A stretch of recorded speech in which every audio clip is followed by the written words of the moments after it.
প্রধান উপদেষ্টার কাছে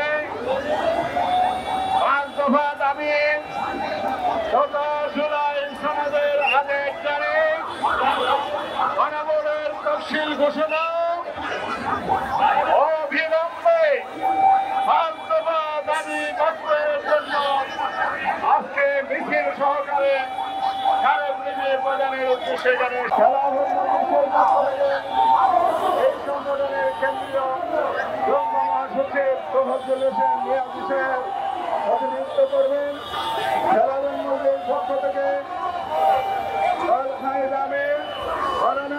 হোসেন প্রতিনিধিত্ব করবেন।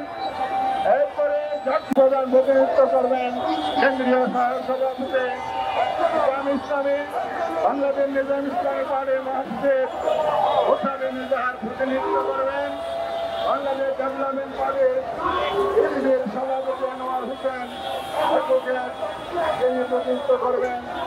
খেলাধুলার পক্ষ থেকে মাওলানা ইউসুফ সাহেব